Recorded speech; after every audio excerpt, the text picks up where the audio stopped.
Greetings everyone, Slizzle466 here, and in today's video I want to talk about the latest balance changes with respect to the wild mode. Now, these balance changes were designed with standard in mind, so any changes we see that affect wild are purely coincidental.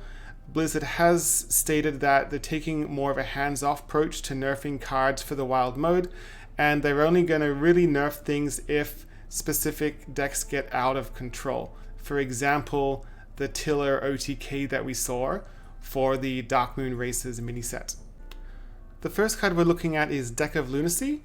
It has been increased from 2 to 4 mana, and it still transforms spells in your deck into ones that cost 3 more. They keep their original cost. Now, this was a very problematic deck in Standard, but in Wild, this card didn't see play in competitive decks, so this isn't going to have any sort of an effect in Wild. Next up we have Sword of the Fallen. It has had its durability decreased from 3 to 2, and it still has the same effect after your hero attacks, cast a secret from your deck. So the deck in Wild that is utilizing this the most right now is Tax Paladin.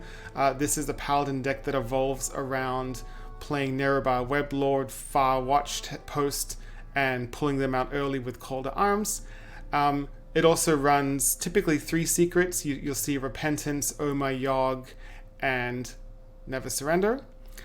So it's a little bit of a hit having the durability go down 1, but I think the Tax Paladin is still going to be a viable deck, and other Paladin archetypes that run this card probably won't be too affected by this nerf. Looking at the next card, Janice Barov, mana increase from 5 to 6 mana. She still has a battle cry of summon 2 random 5-cost minions, secretly pick one that dies when it takes damage. Now, this card didn't see a ton of play in Wild. The only decks you typically saw it in were some variations of Odd Rogue, so obviously that's not possible anymore, having an even cost. And it also saw play in Luna's Pocket Galaxy or LPG Mage. So with Luna's Pocket Galaxy, of course, this would cost 1, so the original mana cost doesn't matter.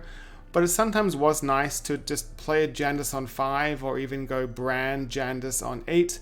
So it's a bit of a nerf, but I don't think it's going to affect LPG Mage that much. And as mentioned, Odd Rogues, most people didn't run it, some people did. I don't think the Jandice nerf is going to have a massive impact in Wild. Now this is the big one, Penflinger. So it has been nerfed so that its battle cry is now deal 1 damage to a minion instead of just deal 1 damage. Now there are a lot of archetypes that use this card currently in competitive play. Looking at some of the top ones, you've got Darkglare Warlock. So one thing that helps Darkglare Warlock really accelerate is aiming the Penflinger at your own face so that your giants can get out faster.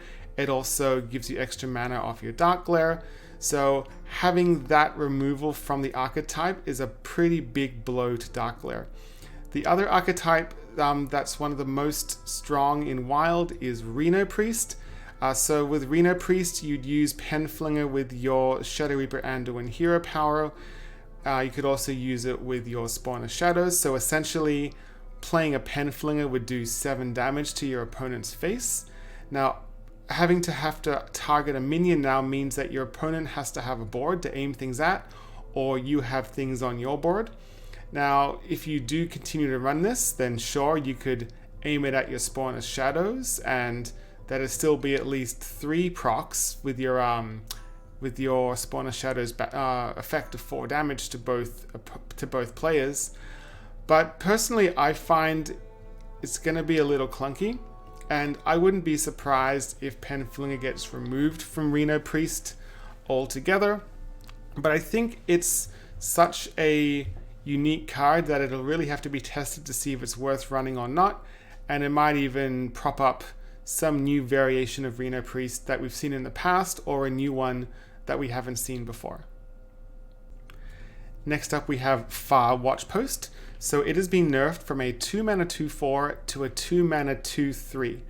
Now personally, I don't think this is enough.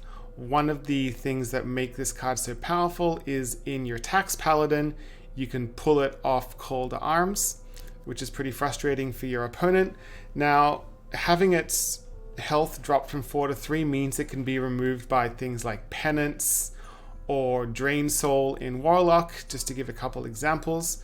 So it is significant for archetypes that have trouble dealing with 4 health minions, but it can still get pulled off Calder Arms. As for other archetypes that use it, you might see it in some Reno decks, but otherwise it's only really played in Tax Paladin. I think Tax Paladin is still going to run this. Sure, it hurts the archetype a little bit, but I think it's still going to be a contender to deal with in Wild. And the last card we look at here is more Shan Watchpost. It got nerfed from a 3 mana 3/5 to a 3 mana 3/4. This card wasn't seeing any play in any competitive Wild decks, so this nerf doesn't really affect Wild in any way. These nerfs go live on April 13, and typically these patches go live at around 10 AM Pacific Standard Time for PC users and a few hours later for mobile users. So while we wait for those nerfs to hit, I'd love to hear what you think about the nerfs for the Wild mode, so please leave a comment below. And if you want to help support this channel, you can click the subscribe button, click the notification bell, and until next time, hope to see you again.